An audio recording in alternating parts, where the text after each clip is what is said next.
আফ্রিকার খুব পরিচিত প্রাণীগুলির মধ্যে জিরাফ অন্যতম। এই নামটি শুনলেই আমাদের মনের অজান্তেই ফুটে ওঠে একটি লম্বা প্রাণীর ছবি।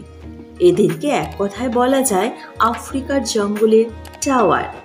চলুন দেখে নিই স্থলভাগের সবচেয়ে লম্বা প্রাণী এই জিরাফ সম্পর্কে জানা অজানা বিভিন্ন তথ্য।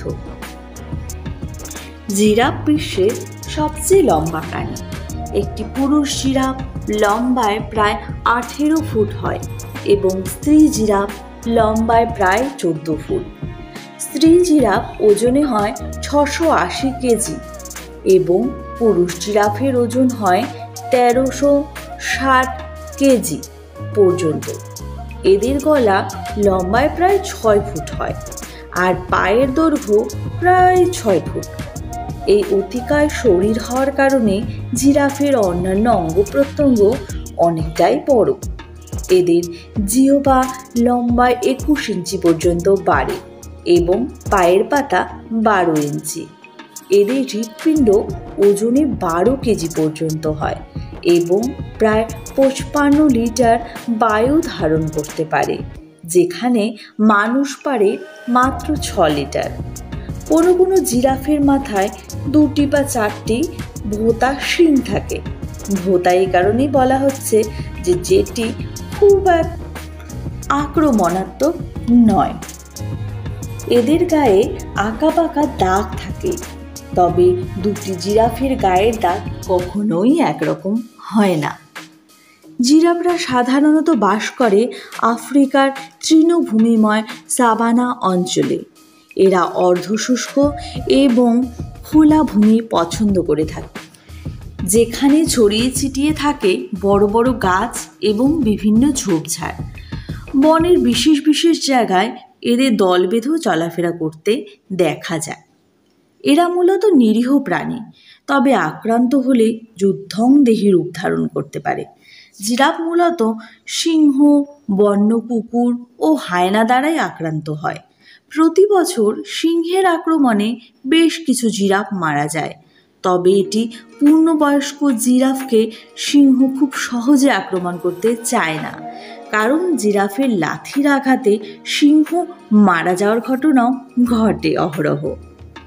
তাই শিশু ও অপেক্ষাকৃত দুর্বল জিরাফরাই সিংহের শিকারে পরিণত হয়। আক্রমণের ভয়ে জিরাফরা কখনো বসে ঘুমায় না বা বিশ্রাম নেয় না, কারণ জিরাফের বসতেও সময় লাগে প্রচুর, তেমনি বসা থেকে দাঁড়াতেও সময় নেয় এরা খুব নিচু আওয়াজে পরস্পরের সাথে যোগাযোগ করে।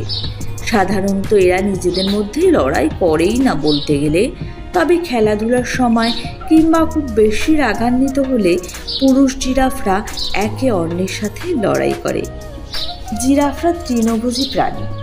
এদের প্রধান খাদ্য হলো গাছের পাতা, বিশেষ করে মিমোসা এবং অ্যাকাসিয়া গাছের পাতা, বীজ, ফল, কুঁড়ি এবং শাখা এদের খুব প্রিয়।